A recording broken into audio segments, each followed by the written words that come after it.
Olá, muito boa noite a todos. Nós estamos dando início nesse momento ao terceiro ciclo de palestras sobre altas habilidades. Eu sou a vereadora Marisol Santos, sou presidente da Frente Parlamentar em Defesa dos Direitos das Pessoas com Altas Habilidades e Superdotação, aqui da Câmara Municipal de Caxias do Sul, e eu quero fazer uma saudação muito especial a todas as pessoas que estão conosco aqui no plenário da Câmara, familiares, profissionais de diferentes áreas, principalmente da educação, pessoas identificadas e também interessadas nesse assunto que é tão importante e para nós aqui também é muito caro, muito especial. Quero lembrar também que essa palestra ela está sendo transmitida pela TV Câmara, canal 16 da NET, e também pelas redes sociais da Câmara de Vereadores de Caxias do Sul. E, portanto, quero, assim, saudar todas as pessoas que estão nos acompanhando por esses outros meios de forma virtual. E a gente sabe que tem gente nos acompanhando de outras partes, né, de outras cidades aqui do estado e até do país. Quero fazer um registro aqui também muito especial e agradecer sensivelmente a presença da gerente de Educação Especial da Secretaria Municipal de Educação de Caxias do Sul, a Silvana Sequinato Cagol, que tem sido muito parceira, e junto com ela, a Eliane e a Daiane, que estão aqui conosco, fazem parte dessa equipe. Da coordenadora adjunta da 4ª Coordenadoria Regional de Educação, a Estela Mares Paim Costa, e também em nome dela, as outras integrantes da 4ª CRE que estão aqui conosco. Quero agradecer muito também a representação do vereador Felipe Gremelmaier, vereador Felipe que faz parte dessa frente parlamentar e achou importante hoje enviar uma representante. Miriam, seja sempre muito bem-vinda, a Miriam Camargo. E preciso agradecer, obviamente, a todos vocês que estão aqui. Eu estava dando uma olhadinha aqui na lista, vemos o interesse de algumas escolas e isso me deixa extremamente feliz. Tem, como eu falei, professores, tem familiares, tem SMED, tem La Salle Carmo, tem Henrique Emílio Meyer, tem mães, tem vós aqui conosco, tem a Escola João Prata Vieira, representantes, como eu falei, da 4ª CRE, do SENAC. Muito legal, as famílias envolvidas aqui, e eu vou falar um pouquinho também sobre essas famílias. Mas antes eu quero contar aqui com o objetivo de ampliar essa discussão, de levar informação e principalmente de desfazer mitos ou preconceitos que a gente sabe que existem e que cercam esse tema. A Frente Parlamentar em Defesa dos Direitos das Pessoas com Altas Habilidades e Superdotação promove, a partir de agora, o terceiro ciclo de palestras Altas Habilidades.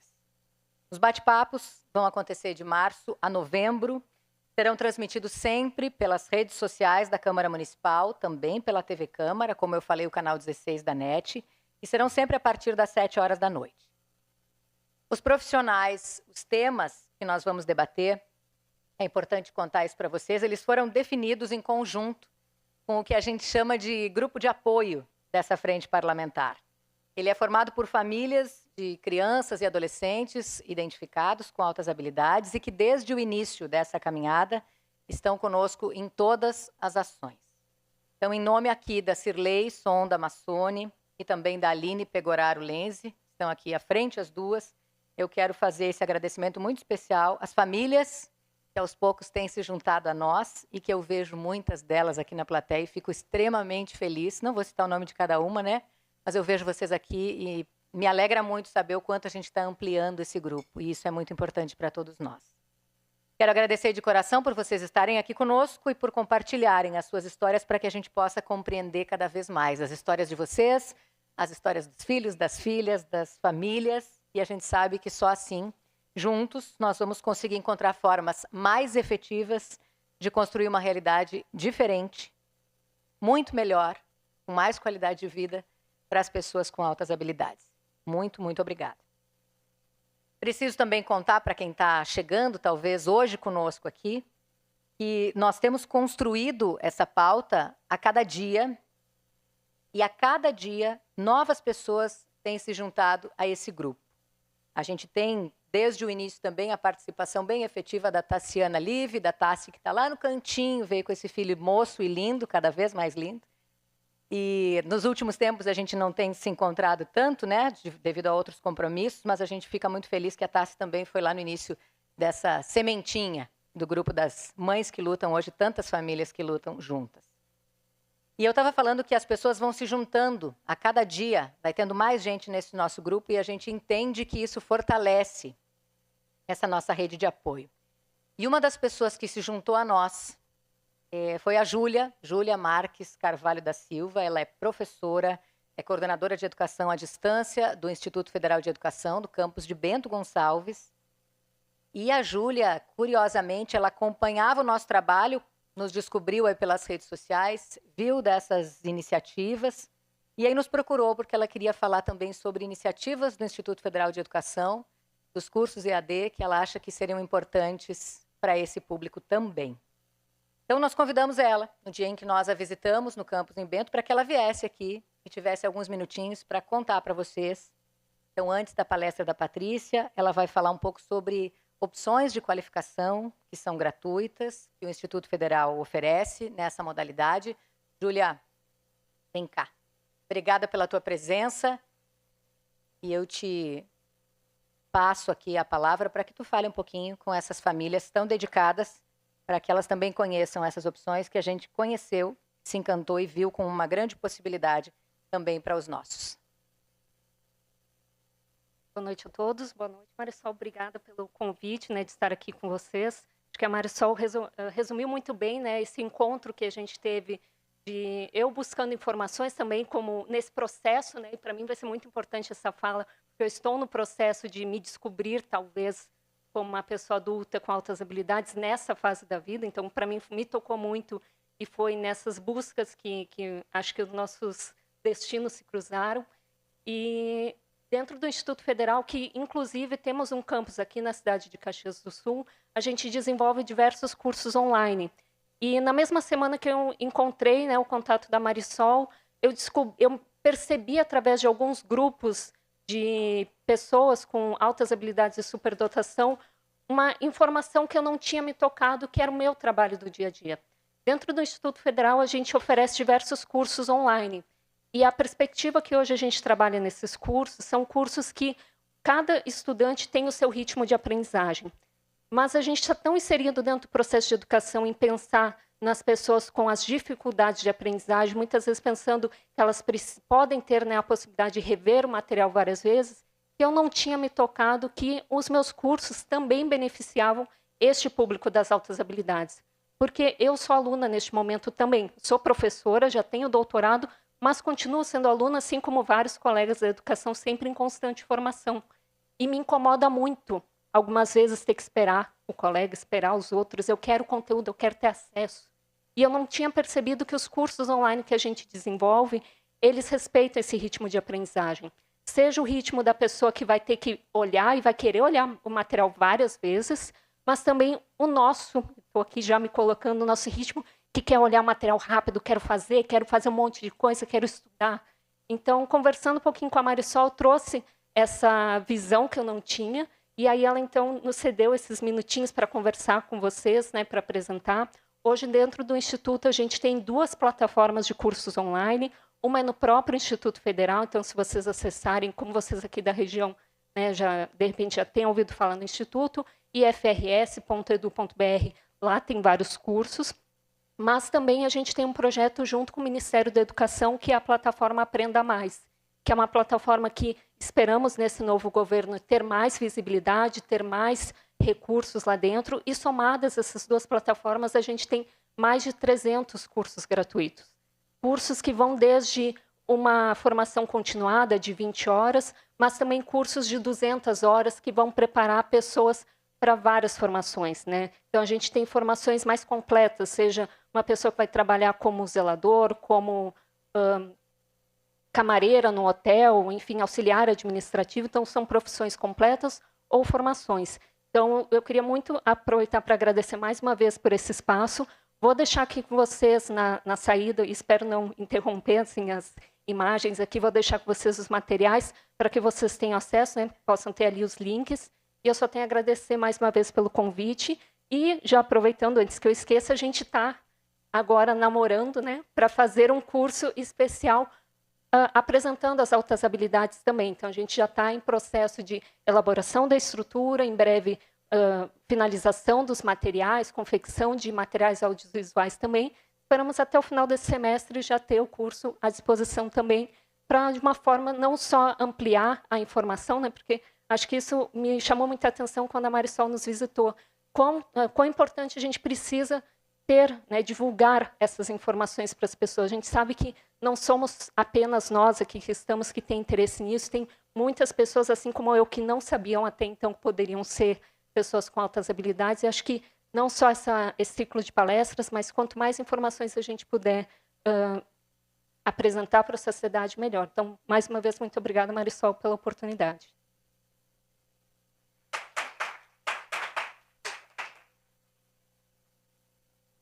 Coisa mais linda a gente ouvir isso, né? E ouvir uma possibilidade, né? De quando alguém nos questionar, mas o que é isso, afinal, a gente diz, vai fazer um cursinho EAD, é rapidinho, no teu tempo, no teu ritmo, para entender pelo menos o básico. Isso é demais. Júlia, a gente que tem que te agradecer. A gente conhece o Campus Caxias, nós visitamos aqui, né? E nós também fomos muito parceiros de um projeto especial que o Campus Caxias tinha. Então, um abraço também para a Maria de Fátima, que nos acompanhou muito nas ações, talvez até esteja nos acompanhando aqui online. E para dizer que a nossa caminhada é assim, é de parceria mesmo, né? É de ninguém mais solta a mão depois que a gente se encontrar. Bom, a gente também tem depois, eu vi que a Júlia já entregou para vocês, mas a gente também tem aqui alguns cartazes e de repente dá para levá-la para a escola, para o local de trabalho, para outras pessoas em geral, para oferecer esses cursos gratuitos. Eu conversei com a Júlia e já saí de lá super interessada num tema que, nesse caso, não tem a ver com altas habilidades, e já estou fazendo esse curso sobre captação de recursos, que a gente questionou aquele dia, já estou quase no fim. No meu ritmo, tá, Júlia? Vamos lá. Bom, já que estamos, então, nesse momento de recados, eu quero só lembrar que todas as palestras do primeiro e do segundo ciclo, né, que foram nos últimos 2 anos, foram um número menor, todas elas com vários profissionais que são referência no assunto no país, elas podem ser acessadas no YouTube aqui da Câmara, né, o TV Câmara Caxias, e também no meu YouTube, Marisol Santos, fácil de encontrar. Se vocês tiverem alguma dúvida, é só nos procurar aqui que a gente também indica, encaminha link, enfim. E vocês receberam ali na entrada também a programação, então, de todo esse ciclo, muito bem pensado e organizado, né, que vai até novembro, que todas as palestras a partir da segunda serão online, sempre no mesmo horário, a partir das 7 horas da noite. A gente conta muito com a participação de todos vocês. Agora sim, vamos então à palestra dessa noite. A nossa convidada de hoje já conversou conosco em outros momentos. É uma pessoa que a gente tem a imensa satisfação, alegria mesmo, de ter aqui em Caxias agora, porque quando ela conversou conosco online, ela não morava em Caxias, e a gente ter a Patrícia aqui é algo que nos alegra profundamente, né? A Patrícia Neumann, ela é bacharel em psicologia, licenciada em filosofia, ela é mestre em educação, doutoranda em educação e psicanalista. Ela atua com especificidade com pessoas adultas superdotadas em terapia, em avaliação psicoeducacional, em supervisão a profissionais, em consultoria para pessoas adultas, como professora e pesquisadora na área da superdotação. É uma pessoa superdotada, do tipo acadêmico-intelectual, nas áreas de ciências e liderança. A Patrícia vai conversar conosco, e eu acho que aqui é muito tranquilo, porque a gente está em casa, né? E aí ela vai conversar conosco sentadinha, porque hoje para ela é um pouco mais fácil ela ficar por ali, mas eu tenho certeza que vocês vão adorar o que a gente vai ouvir aqui. Depois a gente pode até falar um pouquinho mais também do porquê esse terceiro ciclo foca na questão do adulto, da identificação do adulto. A gente também pode falar mais sobre isso. E lembrando que no fim dessa conversa, a gente vai ter um tempinho para perguntas e respostas, tá? Então, vamos anotando aí, enfim, que depois a gente consegue conversar na sequência. Patrícia, a palavra é toda tua, a gente só precisa que tu ligue esse teu microfone. Ajuda alguém para nós ali, peraí, segura. Tu tira, se tu puder segurar ele na mão, fica melhor, que o áudio fica melhor, só dá uma ligadinha, ele já vai ser teu, aí a palavra é tua. Está ok? Dá para tá ligado, né? Ótimo.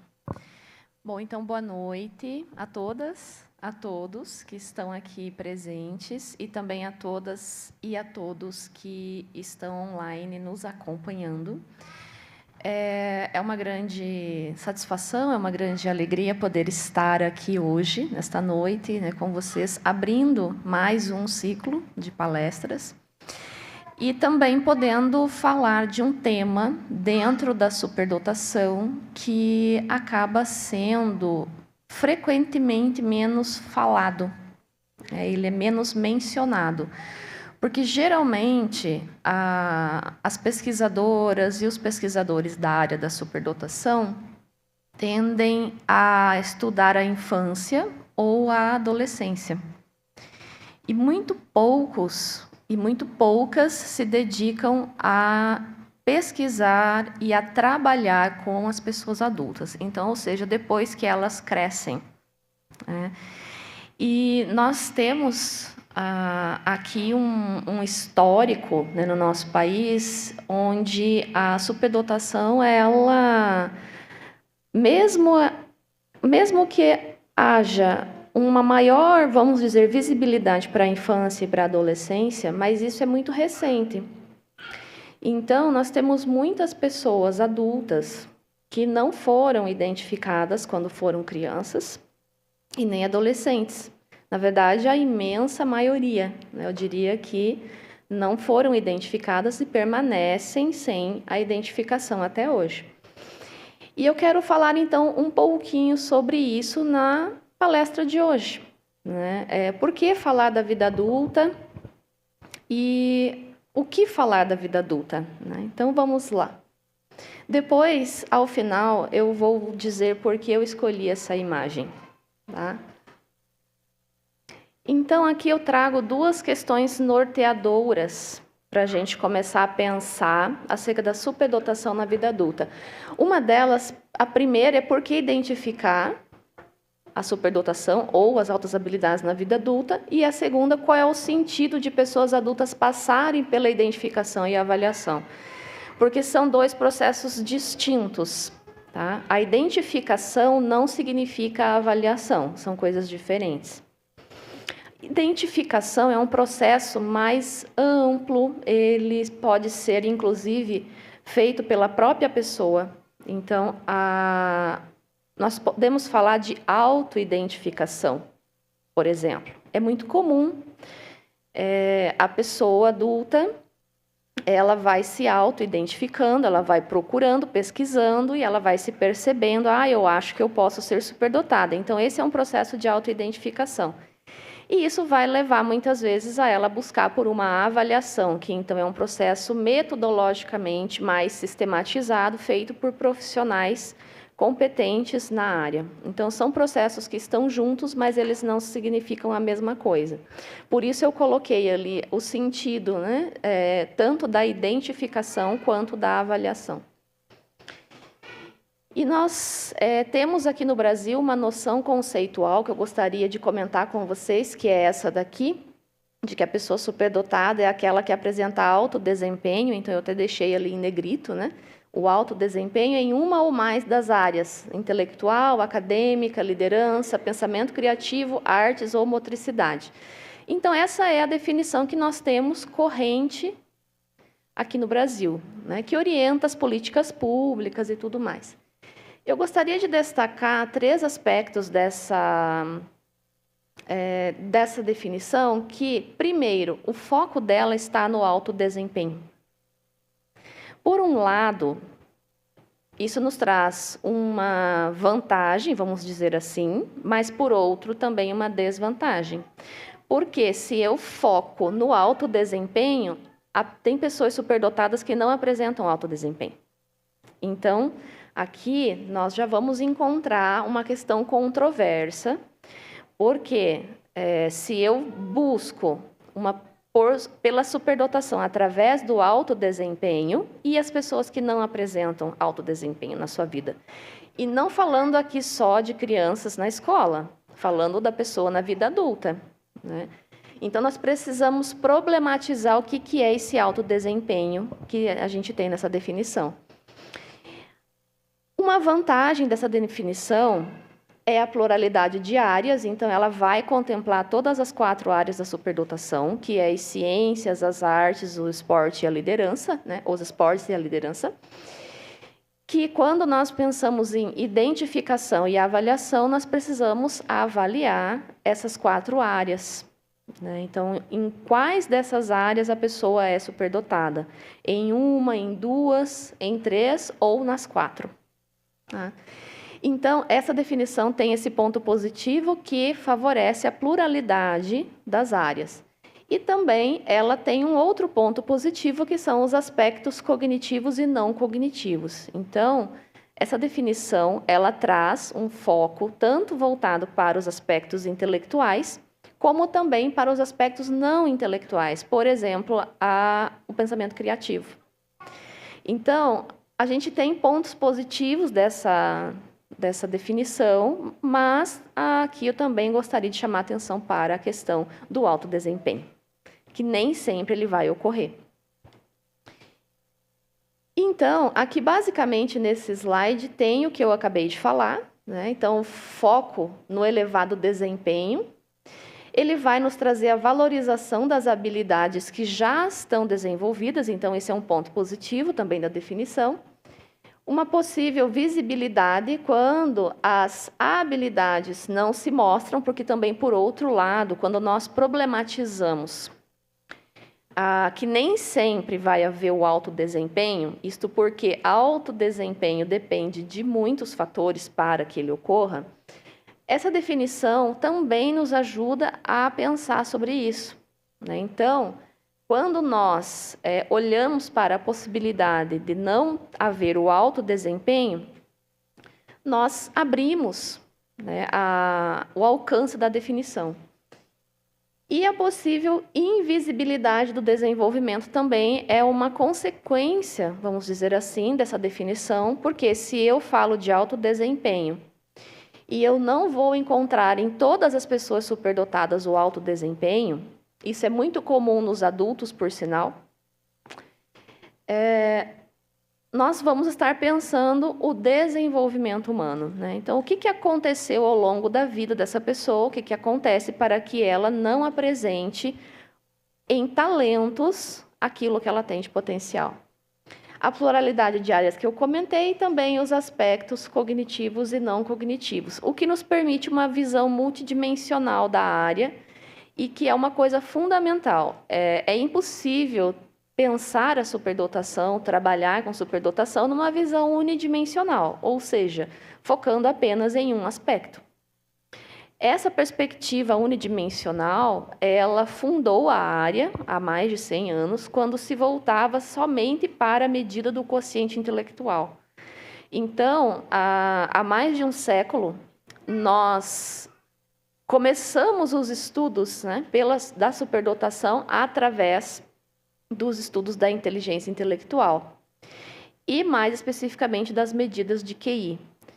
É uma perspectiva unidimensional, ou seja, só uma dimensão cognitiva. Mas essa definição ela já é uma definição que vem trazendo uma multidimensionalidade. Eu vou olhar tanto os aspectos intelectuais, os acadêmicos, né, as artes, os esportes, né, inclusive, a definição fala de motricidade, né? Ela não fala necessariamente de esportes, porque a motricidade também pode estar nas artes. Então, ela é uma definição que busca abranger o máximo possível de aspectos do desenvolvimento. Então, a gente tem aqui uma definição multidimensional, né? E só também mais um comentário sobre a questão intelectual e acadêmica, né? Porque são coisas diferentes. Intelectual se refere aos processos de desenvolvimento intelectual da inteligência intelectual. Acadêmico se refere àquilo que a pessoa produz, academicamente falando, cientificamente falando. Tá? Então, são coisas diferentes. Por isso, dentro da tipologia do Renzulli, né, quando ele coloca acadêmico, intelectual, produtivo, criativo, é em relação a isso que ele está falando. Nem toda pessoa que é superdotada na área intelectual é uma pessoa acadêmica. Então, nem sempre estará junto as duas coisas. E eu quero também trazer aqui uma outra definição. Existem várias definições de superdotação em diferentes teorias. E eu quero trazer uma com a qual eu tenho trabalhado já há algum tempo, com mais proximidade, que é a definição que aqui eu coloquei as autoras do artigo de onde está a definição, mas essa definição foi criada pelo Grupo Columbus. O Grupo Columbus é um grupo de cientistas que passaram a compreender a superdotação muito mais voltada ao seu âmbito de desenvolvimento, muito mais do que pelo rendimento, né? Muito mais do que pelo desempenho. Então, por isso aqui, superdotação como desenvolvimento assincrônico. Em poucas palavras, a superdotação é vista aqui como um desenvolvimento das áreas da nossa vida, intelectual, a área emocional e a área social, né? Essas três áreas, elas estão assíncronas. Isso é muito comum nas pessoas superdotadas desde a infância, onde eu vou ter um desenvolvimento geralmente intelectual muito avançado e nem sempre o emocional, o socioemocional vai estar compatível, né? Então, em poucas palavras, essa definição ela se refere ao desenvolvimento da pessoa superdotada. E até ali, né, também vai haver a questão na qual as capacidades cognitivas avançadas, né, e a reforçada intensidade combinam para criar experiências interiores e consciência que são qualitativamente diferentes da norma. É isso aqui que nós muitas vezes nos deparamos, né, nos diferentes espaços sociais, relacionado às próprias dificuldades e até às queixas, né, que as pessoas superdotadas apresentam. Por quê? Porque justamente essa intensidade da vivência interior é maior. E isso vai fazer com que, não só a intensidade, mas o todo do desenvolvimento da pessoa superdotada, vai fazer com que ela tenha experiências interiores diferenciadas, né, do que de outras pessoas, vamos dizer assim. E aqui a continuidade da definição, essa assincronia, então, ela tende a ser maior quanto maior for a capacidade intelectual. Então, quanto mais alta a capacidade intelectual, há uma tendência de que a assincronia também fique maior. Isso aqui vai fazer com que a pessoa superdotada necessite de atendimento educacional especializado e atendimento de saúde também. Então, não é só na área da educação, mas na área da saúde mental ou de outros processos de saúde, essas pessoas passam a necessitar de um atendimento especializado que se volte para isso daqui e que veja essas necessidades que emergem a partir dessa singularidade oriunda no processo de desenvolvimento. Essa assincronia, ela pode levar, inclusive, a processos de grande vulnerabilidade. De grande vulnerabilidade em relação à saúde, em relação ao desenvolvimento. Então, são pessoas que necessitam de apoio especializado ao longo da vida. E aqui, então, dito isso, né, colocando a definição que rege, né, as orientações acerca do atendimento das pessoas superdotadas no Brasil, e essa outra definição que é de desenvolvimento assincrônico, né, que não é a definição adotada aqui no Brasil, mas ela muito nos ajuda a compreender o desenvolvimento da pessoa superdotada, eu quero partilhar com vocês algumas vivências que são muito comuns na pessoa superdotada adulta, depois que ela já cresceu, né, que ela já não é mais criança e nem adolescente. E aqui, essas vivências, elas são muito relatadas, por exemplo, na clínica, né? Então, o meu atendimento clínico, aliás, no meu atendimento clínico, eu ouço muito essas vivências, e nas avaliações também, né? Então, aqui eu trouxe, por exemplo, o sentimento de ser diferente dos demais, desde a infância. Então, a pessoa superdotada, ela sabe que ela é diferente, ela não sabe o que é, mas ela sabe que alguma coisa tem. Que ela não sente as coisas, que ela não vivencia as coisas de tal modo como os seus colegas, né? Então, aqui nós temos duas situações que podem ocorrer. Uma trajetória de sucesso escolar, com o reconhecimento, né, da inteligência e das habilidades sociais, essa é uma possibilidade, ocorre com algumas pessoas. Ou o contrário, uma trajetória de invisibilidade, de falta de reconhecimento potencial. Infelizmente, a segunda é a mais frequente. É bastante mais frequente do que a primeira. E aí, quando, então, na vida adulta, essa pessoa passa a começar a se auto-identificar e ela busca, por exemplo, por uma avaliação e ela passa pelo processo de avaliação, né?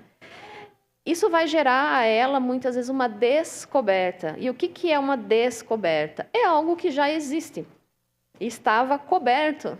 Se a gente for ver a palavra, descobrir, na verdade, é olhar para algo que já existia. Não é uma coisa necessariamente nova que nós estamos, né, descobrindo. É tirar da invisibilidade. Muitas vezes, a sensação é de alívio, mas também nem sempre. Nem sempre. Isso pode gerar muitos conflitos também, porque essa pessoa vai olhar para a sua vida, né, e vai ver tudo que ela passou, e aí ela vai tomar consciência que ela não precisava ter passado por tudo aquilo que ela passou. Então, isso pode também trazer muitos conflitos, trazer um sofrimento emocional, inclusive, né, perante aquilo que ela viveu ao longo da vida desde a infância. Então, essa descoberta, em algumas pessoas gera surpresa, em outras pessoas gera um choque. Algumas entram num processo de negação, para daí começar a assimilar melhor, né? Então, tem várias reações. E há uma coisa também que eu presencio com certa frequência nas avaliações, muitas vezes a pessoa achar que ela foi bem na avaliação, porque ela teve sorte, né? Ou porque foi só uma questão de ter prestado mais atenção. Então, ou seja, são falas que são até razoavelmente comuns, que tem a ver com esse processo de choque, esse processo de negação também dos resultados, muitas vezes, da avaliação. E atribuir o talento a fatores externos, né? Não a si próprio. Ou seja, então, não sou eu que sou inteligente, né? Mas é porque aquela atividade é muito fácil, qualquer pessoa poderia ter feito, e assim por diante, né? Então, são algumas vivências que ocorrem no processo de avaliação e de identificação. O sentimento de angústia também é uma outra vivência muito comum. E aqui eu trago também duas situações, né? A angústia pela vivência de inadequação, né? De ter se sentido inadequado durante toda a vida. Inadequado dentro da família, inadequado dentro da escola, inadequado dentro do ambiente de trabalho. Porque depois que a pessoa sai da escola, ela vai para um ambiente de trabalho. Então, aquilo que ela vivia na escola, muitas vezes vai se repetir no ambiente de trabalho. Então, essa angústia permanece, ela continua, né? A angústia em querer se normalizar também, né? De querer ser igual aos outros. E o pior é não conseguir, né? Então, é a angústia por tentar ser como as outras pessoas e a angústia por não conseguir ser como as outras pessoas. Ou seja, de não conseguir se moldar ao meio social. E nisso resultando, então, uma vida malograda.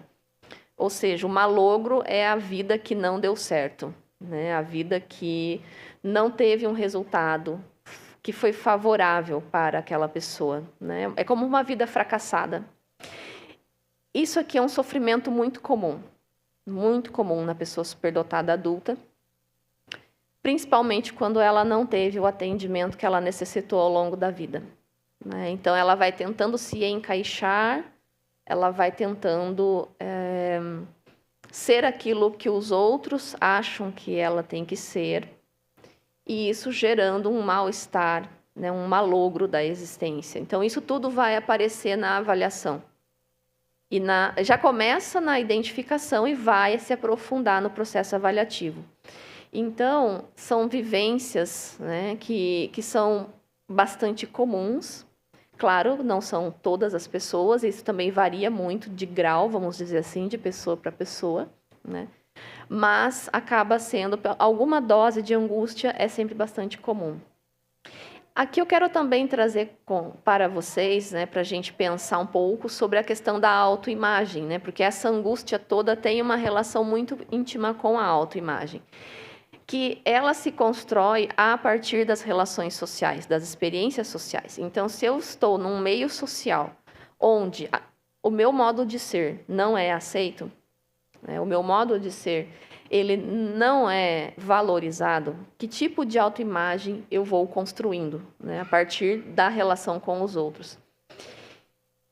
E, então, quem apresenta uma maior coerência entre o potencial e a realização, que aqui vocês também podem encontrar os termos performance e desempenho, né, para realização, nas diferentes e múltiplas, vamos dizer assim, demandas, tanto da área educacional quanto da área social, tende a ser melhor visto pelos outros. Então, ou seja, essa coerência, né, vamos pensar assim, ela é uma coerência que muitas vezes é para o outro, mas não para a pessoa superdotada. Porque a pessoa superdotada, na verdade, ela não está sendo coerente, ela está se mutilando, né? Ela está deixando de ser quem ela é para poder se encaixar ao meio social. Então, isso, para a pessoa superdotada, acaba trazendo frequentemente muito sofrimento. Então, tem muitos fatores que incidem na autoimagem, né? Aqui eu trouxe somente alguns: a questão da idade, o estilo de vida, a sexualidade, a reprodução, as inteligências, a sabedoria, né? O desenvolvimento de sabedoria, moralidade, ética e etc., né? Raça, etnia, neurodivergência e assim por diante. Até porque aqui, quando eu falo de neurodivergência, eu me refiro a pessoas superdotadas, que não são somente superdotadas, mas elas podem ter uma outra condição neurodivergente também, que aí nós vamos ter um outro público bastante diferente, que é a pessoa, por exemplo, que tem a superdotação e também tem o TEA, ou também tem o TDAH, ou também tem uma dificuldade de aprendizagem, né, um transtorno de aprendizagem, ou outras mais situações, né? Então, aqui nós estamos falando da pessoa superdotada, mas nós temos um público que conjuga várias outras situações também. Por isso eu coloquei a neurodivergência. Então, tudo isso aqui são fatores combinados para a construção da autoimagem. E o que nós podemos esperar como autoimagem positiva, né? Quando que a gente tem uma autoimagem positiva? Quando nós temos uma autoestima, uma autoaceitação, um autoconceito positivo, elevados. Quando nós temos um perfil realizador, ou seja, nos sentimos pessoas motivadas para realizar as coisas que queremos na vida, seja elas quais forem. Quando temos uma autorregulação, isso aqui é muito importante. E é uma das principais queixas das pessoas superdotadas. Não só adultas, mas já desde a infância, né, as dificuldades de autorregulação. E por quê? Porque nós temos um organismo que funciona de modo assincrônico, né? E nós precisamos diminuir essa assincronia para que ele possa se autorregular melhor. Então, a autorregulação ela é fundamental para uma vida onde haja benefícios para nós, né? Se eu não consigo me autorregular, eu terei muitas dificuldades, tanto individuais quanto sociais. A autodireção também, ou seja, para onde eu quero ir, para onde eu vou direcionar a minha energia, o meu potencial, o meu tempo, né? Então, isso aqui é fundamental para uma autoimagem positiva. Porque uma coisa muito comum que ocorre nas avaliações, né? Eu ouço isso com frequência nas avaliações das pessoas adultas, é justamente essa dificuldade de se autodirecionar, né? De querer fazer várias coisas, ter vários interesses e não conseguir chegar ao final de nenhum, por exemplo, né? Isso traz uma noção de autoimagem negativa para si próprio, né? Ou seja, bom, eu sou incapaz de realizar coisas. Então, vai prejudicar a autoimagem, né? O senso de poder pessoal também, ou seja, de ser capaz, né, que eu acabei de colocar. A segurança, né, de sentir-se uma pessoa segura para projetar os seus objetivos de vida. E a questão de aprender a lidar com pessoas. É fundamental, né? Nós precisamos, todos nós, aprender a lidar com outras pessoas diferentes de nós. E então tudo isso aqui compõe uma autoimagem positiva e que, por sinal, são fatores fundamentais no trabalho psicoterapêutico, quando a pessoa busca, né, pela psicoterapia. Eu quero também trazer, então, aspectos da autoimagem negativa das pessoas adultas superdotadas, que acabam sendo, infelizmente, muito frequentes. A autoestima, a autoaceitação e o autoconceito rebaixados, né? Um perfil mais dependente em vez de um perfil realizador, né? Ou seja, uma pessoa mais temerosa perante a vida, a desregulação, né, emocional, a questão da heteronomia, né? Ou seja, que é o oposto da autonomia, né? Ou seja, aqui heteronomia a gente pode pensar mais no sentido de ficar muito dependente do que o outro diz de mim, né? Então, ou seja, para eu existir no mundo, eu vou ouvir muito mais o que o outro diz de mim, o que o outro quer que eu seja, o que eu faça, do que eu mesmo atender os meus próprios desejos, né? Então, aqui entra a heteronomia. O senso de ausência de poder pessoal, que está totalmente ligado, né, com um perfil mais dependente e heterônomo. A consequente insegurança em projetar os objetivos e as dificuldades de lidar com pessoas. Então, a gente pode ver que é o oposto, né, da autoimagem positiva. Mas tem mais coisas ainda que eu gostaria de trazer aqui para vocês. O estresse, né, a desmotivação e a frustração elevados, geralmente, são aspectos comuns de uma autoimagem negativa. A racionalização para lidar com as emoções e os problemas. A ocultação do potencial, que aqui entra a camuflagem. É muito comum nas pessoas superdotadas, principalmente nas mulheres. Tá? Muito comum a camuflagem. Que tem a ver com a negação dos talentos e o sentimento de exclusão e de injustiça que muitas vezes vem desde a infância, né?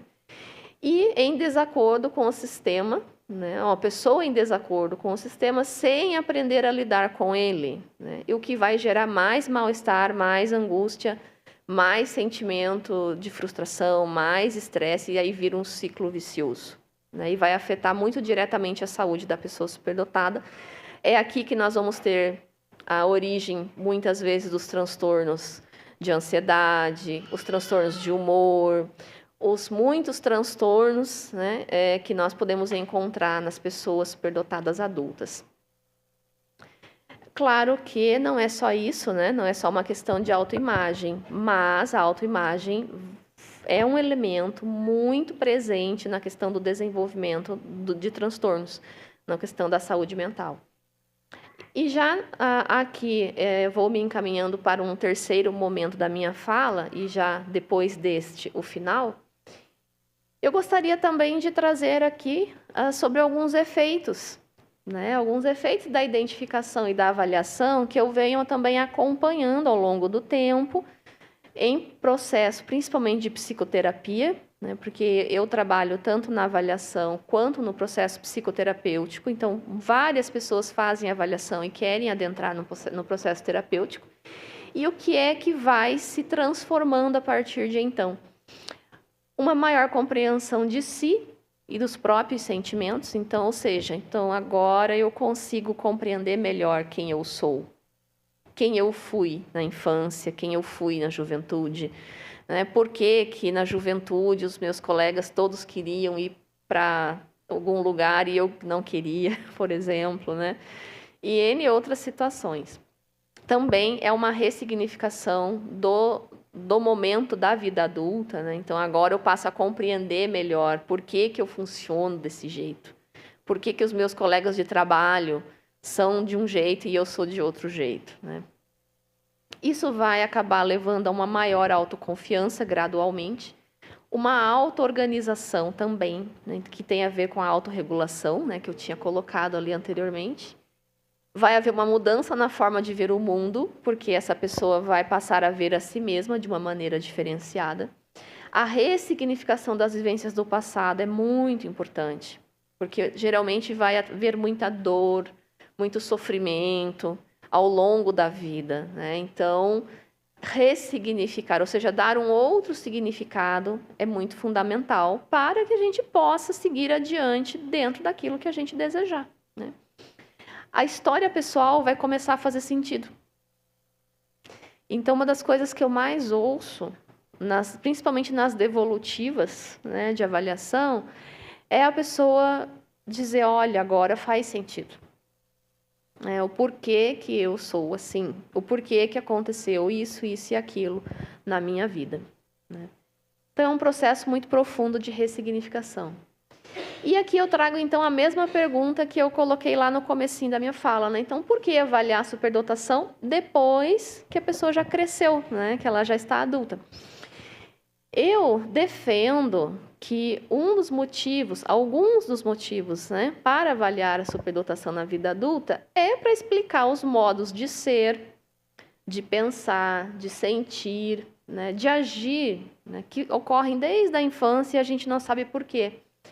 Também, né, esclarecer a origem do elevado potencial em qualquer uma das áreas, né, que já tenha se mostrado ou que ainda não tenha se mostrado, quando a gente pensa em pessoas onde o seu desempenho não foi elevado ao longo da vida, por vários fatores, né? Por falta de oportunidade, por falta de apoio familiar, por questões culturais. Aqui eu também chamo a atenção para a questão das mulheres, né? Muitas vezes as mulheres acabam sendo ocultadas, né, em seu potencial por questões de gênero. Não que não ocorra com os meninos, não quer dizer que com os homens não ocorra, porque ocorre também. Principalmente se esse menino, né, se esse homem for um homem mais sensível. E ele for para uma área que é uma área considerada uma área feminina. Por exemplo, se ele vai para as artes, né, se ele vai para os seus interesses voltados para aquilo que é considerado coisa de mulher, né? Então, aqui a gente vai ter também nos meninos, nos homens, um prejuízo muito grande pelas questões de gênero. Tá? Então, eu falo das mulheres, mas não só as mulheres sofrem pelas questões de gênero, os meninos superdotados também sofrem muito. Tá? Tendem a sofrer, né, quando vem de uma família que não acolhe o seu modo mais sensível de ser, né, porque as pessoas superdotadas tendem a ser muito sensíveis, independente se são mulheres ou homens, né? Então, tudo isso essa pessoa vai lidar ao longo da vida desde a infância. Então, tudo isso precisa ser ressignificado e avaliar na vida adulta é uma possibilidade de poder lidar com isso. Também para elucidar maus entendidos, equívocos, né, que vão se construindo ao longo da vida, desde a infância, na adolescência, né, para aquilo que geralmente é chamado de estranho ou de errado para os outros, né? As outras pessoas emitiram, né, e emitem um julgamento negativo sobre determinadas condutas, né, determinado modo de ser da pessoa superdotada, e isso vai se introjetando na pessoa superdotada, ou seja, ela vai recebendo e aquilo vai se tornando parte dela e ela vai passando a achar que ela é uma pessoa estranha, que ela é uma pessoa errada e principalmente que ela é uma pessoa exagerada, né? Então, e que ser exagerado não é uma coisa boa. Então, aqui tudo está relacionado com a questão da autoimagem. Então, a avaliação vai nos permitir circunscrever tudo isso de uma forma que fique mais elucidado para essa pessoa, né? Toda essa história dela. E também por que avaliar na vida adulta, né? Para que a pessoa se torne mais capaz, né, de corrigir enganos, então, sobre o seu autoconceito, compreender melhor a si mesma, e com isso vem um empoderamento, né? Ou seja, você vai acessar o seu potencial, ou seja, você vai empoderar-se dele, né? Para poder aplicá-lo na área que você quiser. Mudar a forma de ver o mundo e agir nele, então, ou seja, vem uma transformação, a ressignificação da própria história, aprender a amar genuinamente a si mesmo, né? Porque muitas pessoas que chegam na vida adulta não se amam, porque ela ouviu desde a infância que ela é uma pessoa errada, que ela é uma pessoa exagerada, que ela é uma pessoa, enfim, só muitas vezes atributos negativos, né? Então ela chega na vida adulta sem amar a si mesma genuinamente. E para identificar também as limitações, né? Porque todos nós temos, independente de quem sejamos, sempre temos alguma limitação em alguma coisa, em alguma área. Então, identificar as limitações e poder transformá-las dentro do que nos é possível. Que mais? Aceitar as potencialidades que já são conhecidas. Isso também é uma coisa muito importante, porque a questão da não aceitação é muito frequente na pessoa adulta, né? Ela não aceitar quem ela é. Então, aceitar as potencialidades, identificar e reconhecer as que ainda estejam ocultas, porque geralmente muitas estão, né, ocultas dela mesma. Aprender a lidar melhor com as diferenças dos outros. Esse aqui também é um desafio para a pessoa superdotada e é fundamental que ela consiga aprender a lidar com outras pessoas diferentes dela. Desenvolver melhor todas as inteligências, principalmente a emocional. Atribuir um sentido novo à vida. E melhor aprender, né? Sempre qualquer coisa que se deseje. Então, aqui, tudo isso é para falar de liberdade, né? Para falar de empoderamento pessoal. Autenticidade, né? Ou seja, é o oposto de uma vida malograda, né? Então, aqui é uma vida de realização. Com as dificuldades que emergem, mas que vão sendo superadas dentro da possível. Por fim, então, eu disse que eu ia falar da imagem da capa, né, que tinha aquelas flores na imagem da capa. Na Austrália e na Nova Zelândia, né, as pessoas superdotadas são conhecidas como tall poppies. Não sei se vocês já ouviram falar esse termo. Poppies são papoulas. É uma flor. É aquela flor que estava ali na abertura dos slides. As papoulas altas. Por quê? Quando nós temos um jardim de papoulas, uma boa parte delas ficam mais ou menos todas na mesma altura e tem algumas que ficam mais altas, né? Elas se destacam, elas crescem mais. E se vocês observarem, todos os slides tinham papoulas, né? Então, tem algumas que ficam mais baixas, outras mais médias de altura e umas que ficam bem mais altas, né? Então, aqui é uma metáfora que é usada na Austrália e na Nova Zelândia para se referir às pessoas superdotadas, né? Que elas são as papoulas de destaque, são aquelas que crescem mais, né? Ficam mais altas.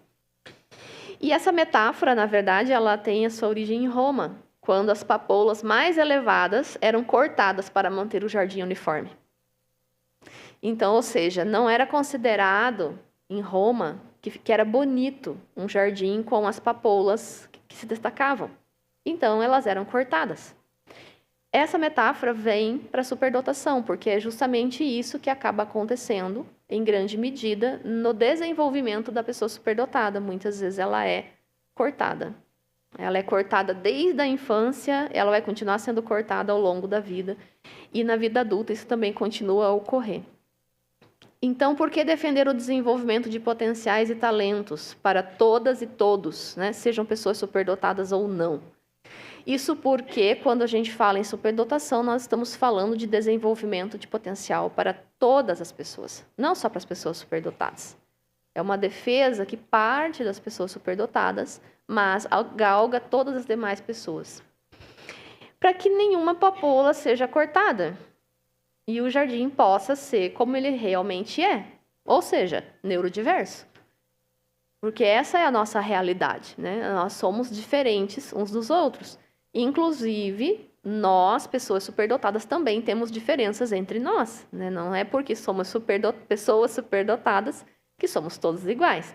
Então, se nós reunirmos, né, aqui na metáfora, um jardim de pessoas superdotadas vai ter aquelas que vão ficar mais altas ainda do que as outras.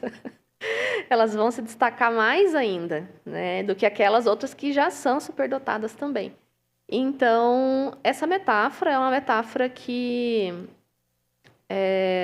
eu acho que ela diz muito, né, de tudo isso e do porquê falar de superdotação na vida adulta. Aqui tem alguns dos meus contatos que eu coloquei, as referências que eu utilizei, né, para trazer aqui algumas coisas para vocês. E aqui, novamente, o jardim, né, que, por sinal, a meu ver, é um jardim belíssimo, né, com as papoulas com diferentes alturas, né, então, é o que faz com que o jardim fique muito belo, né, essa diversidade. E, então, o meu obrigada em todas as línguas que eu falo. Então, é isso.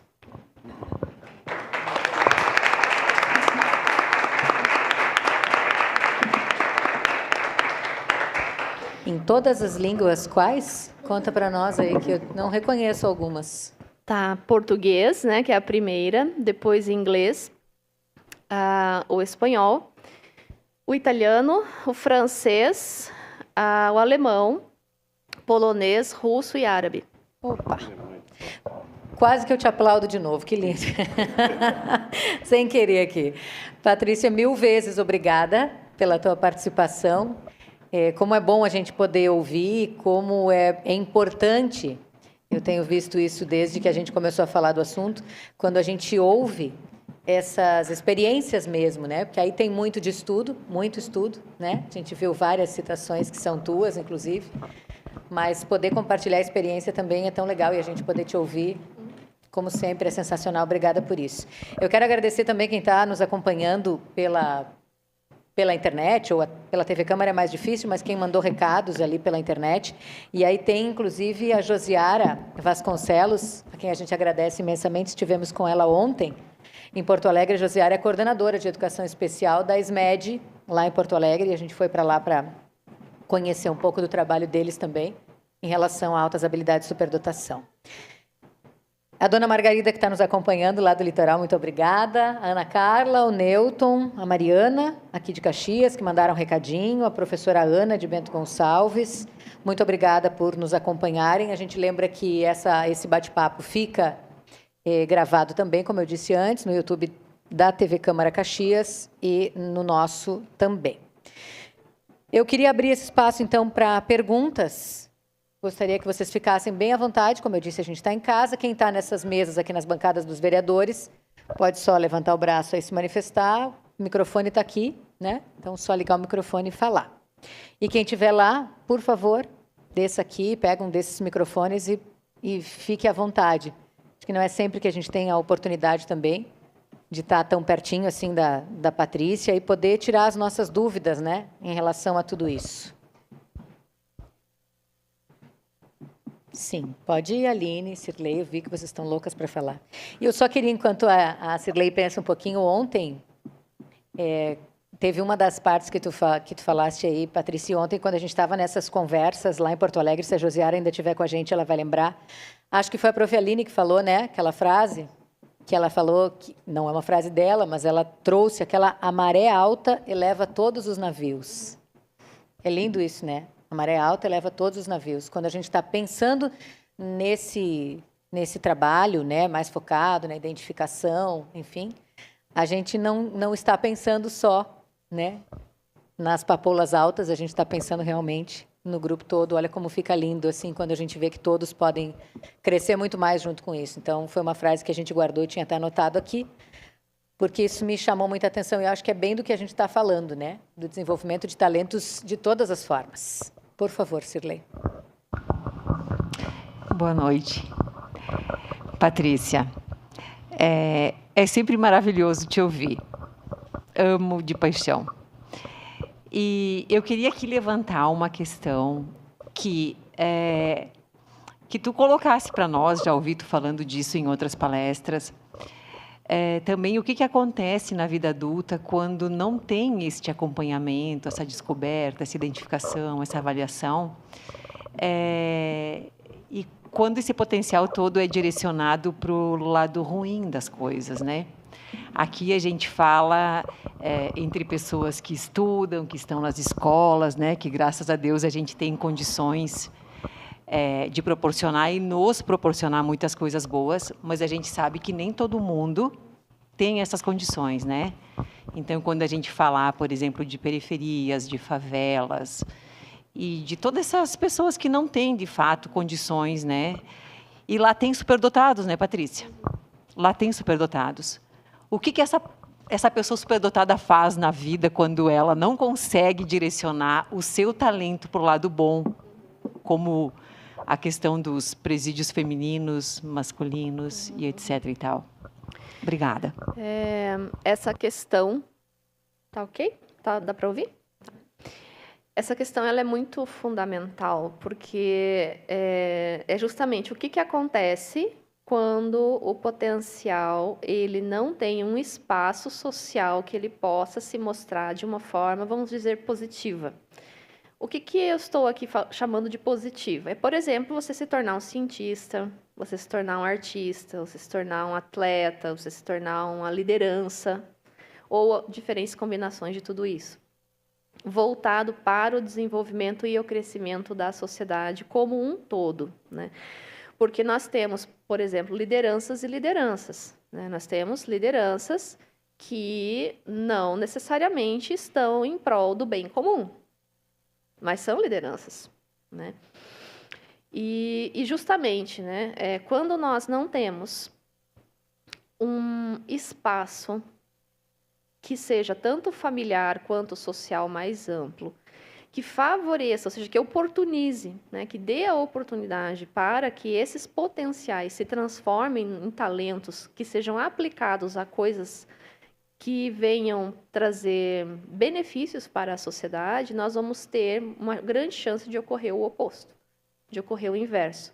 Então, se nós fizéssemos um levantamento dentro dos presídios, nós iríamos encontrar muitas pessoas superdotadas lá dentro, tanto nos presídios femininos quanto nos masculinos, porque justamente ali o potencial ele foi aplicado dentro daquilo que a pessoa tinha, dentro do que ela tinha de opções, né? Até, inclusive, um dos casos mais, vamos dizer assim, os mais famosos é do Fernandinho Beiramar, né? Ele foi avaliado, depois que ele já estava preso, ele foi avaliado pela Suzana Pérez, né? E ele é superdotado. Porque, na verdade, ele, sim, é genial. Ele era uma pessoa, né, genial em termos de liderança. Mas o que ele tinha, né? Qual era o meio que ele tinha para liderar, né? Era aquele meio que nós bem conhecemos. Então, ele se tornou um dos grandes chefes do crime. Então, justamente, eu acho que aqui, com essa sua questão, né, Cirlei, você toca num ponto muito fundamental, que e aqui mais uma justificativa, né, para a identificação o mais cedo possível.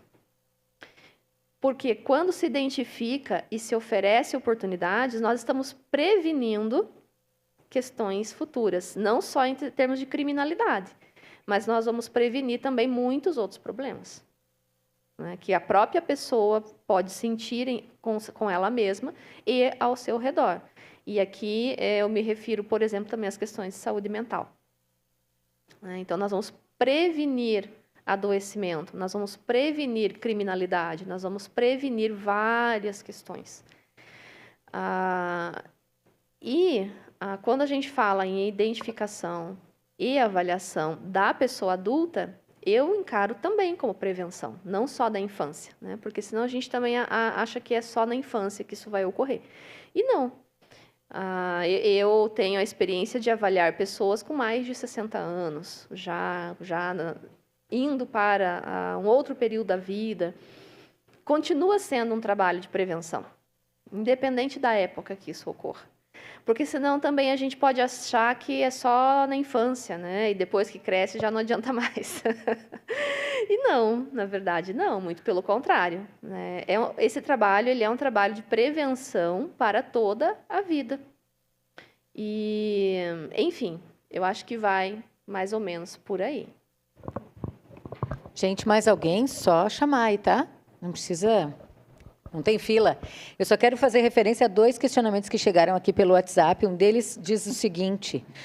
Patrícia, das crianças e adolescentes, escolas estão tentando vê-los de forma mais clara. E os adultos, quem os vê? Quais as tuas dicas? E tem um outro questionamento que veio aqui também, que diz o seguinte... Pais, podemos ver pais com dificuldades de reconhecer características nos filhos, por também serem autohabilidosos e não saber disso? Ok. Bom, a primeira questão, ela é muito fundamental, né? Quem que vê os adultos? Eu não quero parecer pessimista aqui, mas eu acho que ninguém está vendo ainda, ou quase ninguém, né? Por que eu digo isso?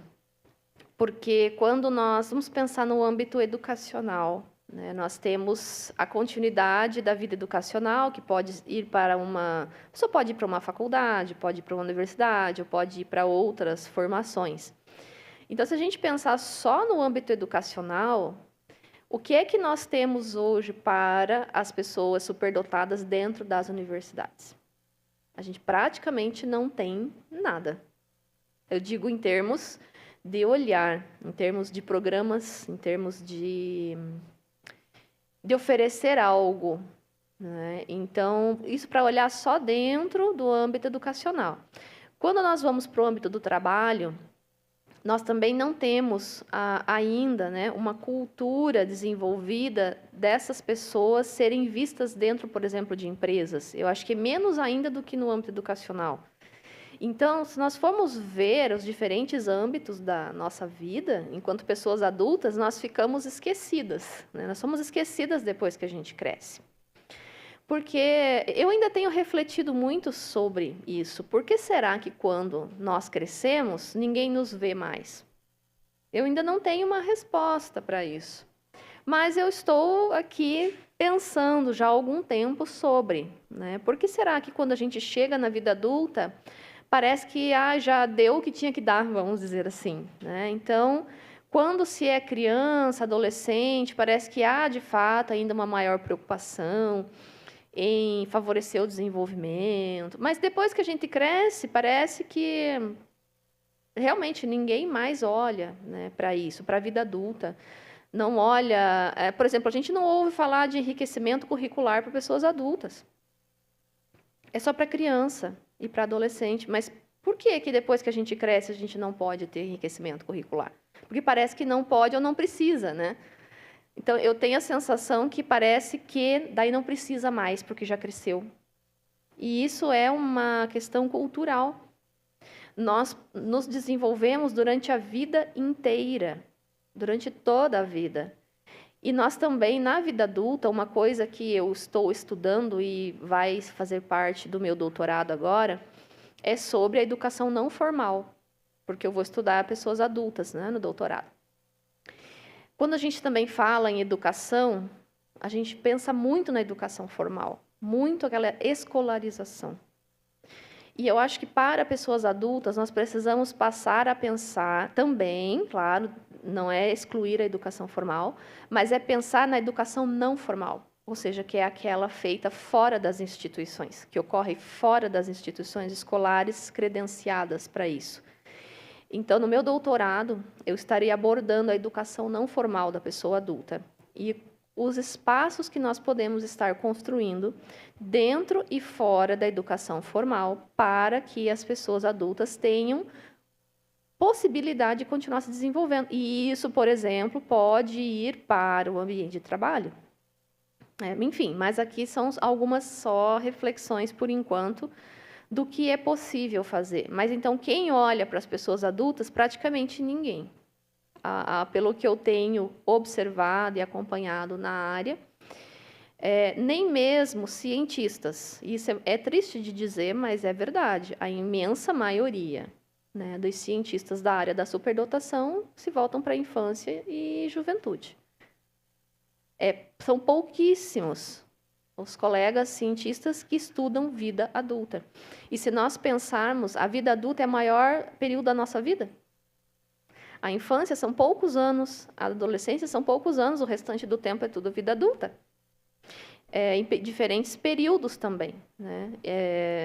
E aqui, de modo algum, dizer que a infância não é relevante, que nós tenhamos que deixar de olhar para a infância, de modo algum. Mas nós precisamos olhar para depois que nós crescemos, depois que a gente sai da infância e da juventude. Então, até mesmo na área científica, é bastante pouco o olhar para a vida adulta, inclusive também fora do Brasil. Não só aqui no Brasil, fora também, quando a gente faz um levantamento, e eu já fiz isso, um levantamento científico sobre pesquisas na vida adulta, é mínimo. São mínimas as pesquisas sobre a vida adulta, mesmo fora do Brasil. Então, nós precisamos trabalhar. Esse é mais um ponto, eu diria, porque demanda o nosso trabalho para que a gente olhe para a vida depois, né, que nós crescemos. E já faço o link com a segunda questão, que é sobre as pessoas, então, os pais, né? Muitas vezes, quando há um filho ou uma filha neurodivergente, né, uma pessoa superdotada, tem uma grande chance de pelo menos ou o pai ou a mãe, ou ambos, também serem neurodivergentes. Ou tem alguém da família, pode ser que não seja nem o pai nem a mãe, pode ser que pule gerações.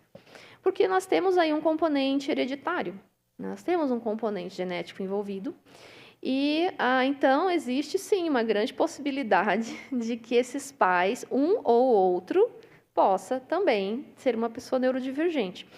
E ao entrar em contato com isso, né, em relação à sua filha ou seu filho, isso também pode gerar um processo de negação, como eu coloquei ali em alguns dos slides, né, uma negação de olhar para a sua própria vida por conta da dor, né, por conta do sofrimento que foi não ter sido visto, né, não ter recebido as oportunidades de desenvolvimento. Então, a negação é um mecanismo de defesa junto com a racionalização, né, ou seja, eu fico arrumando respostas racionais para justificar aquele comportamento, para aquela questão emocional. São formas de se proteger, né, e ali é uma proteção que tem um sentido. Tem uma dor ali envolvida da história, né? Geralmente também a gente vai, se a gente fizesse um estudo longitudinal voltado às gerações, nós vamos encontrar um vô, uma avó, um bisavô, uma bisavó. Então nós vamos encontrar pessoas ali ao longo dessa família que tiveram, né, poderiam ter sido identificadas se isso fosse algo que fosse visto, mas que não foi. Então, muitas vezes, né, muitos adultos e adultas vão se identificar através dos seus filhos. Né? Então, porque primeiro o olhar é para a criança, né? Primeiro vai a criança ou o adolescente, depois o pai ou a mãe, ou ambos, começam também a se identificar e perceber, nossa, mas nós somos muito parecidos. E aí é de onde brota todo o conflito, a angústia e muitas vezes um mal-estar em função disso tudo. Já ouvimos relatos assim nos nossos encontros. Acho que foram respondidas as questões aqui da Júlia e da Margarete. Aline? Aline, só um pouquinho. Falando em Aline, a quem eu referi antes, que falou sobre a frase aquela da maré, a prof. Aline Russo, que esteve conosco, né, que atende numa sala de integração e recursos da SMED de Porto Alegre. Vivenciando essas questões dos adultos, né? A gente vê muitos casos, olhando e conhecendo, hoje em dia a gente olha para uma sociedade, principalmente na questão feminina, né? A gente vê muitos casos que, para ser aceita, por se sentir diferente, né, nessa infância, por não ter uma base familiar, às vezes, que o apoiasse nesse ser diferente, elas acabam numa submissão, normalmente, às vezes, num casamento, numa relação, para compensar, pelo menos alguém me aceitou. Então, ela se coloca abaixo, se sujeita àquela realidade, porque pelo menos alguém me aceitou. Então, assim, eu sou aceita. Nesses casos, é difícil a pessoa se olhar para a identificação. Que ponto, além dela se sentir diferente, teria alguma outra coisa? Porque, normalmente, essas pessoas também não vão buscar uma formação, então ela vai dizer, eu não sou tão estudada. Hoje em dia, muitas coisas que a gente conversa, diz, essa pessoa deve ser superdotada. Ela vai olhar e dizer assim, não, mas eu nem sou estudada, eu nem faço não sei o quê. Que outras coisas, até mesmo em afazeres domésticos e outras coisas que podem levantar essa suspeita.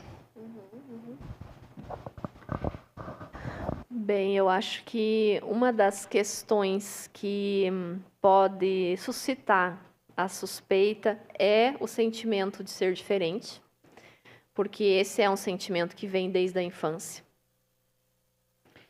Que por mais que tenha se camuflado, né, ao longo da vida, mas ele está ali. Mas pode haver também uma negação desse sentimento. Então, pode haver uma conformidade, né? Mas o sentimento de ser diferente, a intensidade, porque a intensidade não tem como ser negada. Pode ser negada, racionalizada? Pode, mas ela está ali o tempo inteiro. Então, a intensidade das vivências pessoais, da vida. E no dia a dia, são as ditas pequenas coisas que são as grandes coisas, né? Então, aquilo que para os outros não gerou talvez um mal-estar, ou mesmo que não seja só um mal-estar, até um bem-estar, mas para aquela pessoa, para ela sente aquilo de um modo diferente. E isso não tem como não deixar de sentir, porque flui naturalmente. Então, eu acredito que aqui, em casos que são de muita camuflagem, vamos pensar uma camuflagem bem profunda, um dos pontos ali é justamente a sensibilidade, porque a sensibilidade ela está o tempo todo se mostrando, né? E a pessoa vai encontrando caminhos para dizer que não, né? Que não, que, enfim, que ela mesma vai achar que é exagero dela, a partir de uma altura. Então, ela mesma vai se ver como uma pessoa exagerada, porque ela sente, mas ela não sabe o que é aquilo, né? Então, outra questão é a própria capacidade de compreender as coisas, a rapidez, a agilidade do pensamento. Aquela coisa de, enquanto as outras pessoas ainda estão processando, a pessoa já chegou lá na frente. Isso é muito comum, né? E é uma coisa que é natural, vai assim, naturalmente, a pessoa não precisa se esforçar para isso. Então, acho que são alguns sinais, vamos dizer assim, que para se olhar, né? Essa rapidez para as coisas. Os muitos interesses também. Geralmente são pessoas que têm vários interesses e não se contentam em ter um só. Então, por mais que tudo isso fique muito camuflado, vai estar acontecendo ali. E vai estar sempre tendo um choque com o meio social, né? E principalmente quando se trata de interesses, que aqui você mencionou a questão de gênero, que são incompatíveis socialmente com aquele gênero. Então, quando é tanto a mulher, que tem interesses que a sociedade patriarcal diz que não é para ela, como também os meninos, os homens, têm interesses que a mesma sociedade diz que não é para ele. Porque a camuflagem, embora ela seja ela é muito expressiva nas mulheres, como eu disse, e eu repito, os homens também se camuflam bastante, né? Então, é uma questão que abrange tanto uma situação quanto a outra. Na clínica, que eu atendo, né, homens, mulheres, enfim, a questão da camuflagem nos homens é muito comum também.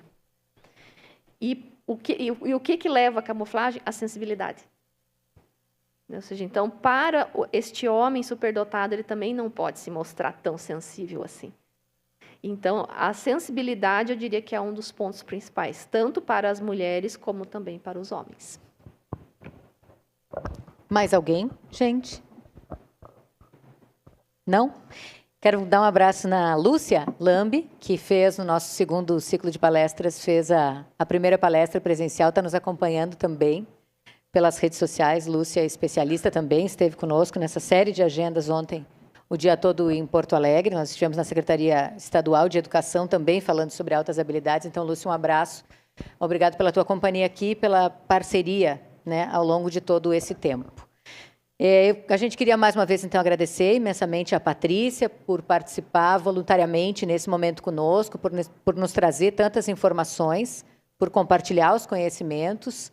A gente sabe que a Patrícia é sempre alguém com quem a gente pode contar, e eu tenho certeza que isso se estende a todos vocês, para qualquer dúvida que a gente tenha, por estar sempre disposta e disponível a construir cada vez mais nesse sentido.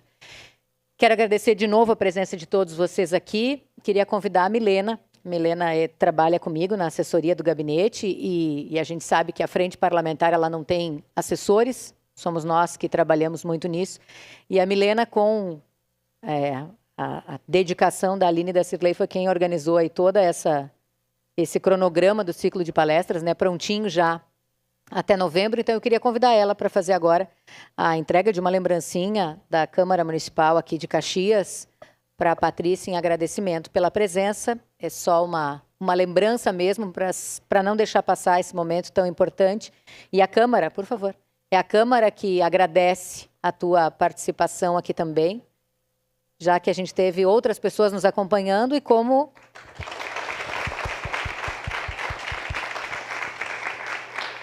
Obrigada, Mi. E como a gente falou, essa palestra também fica gravada e amanhã todos,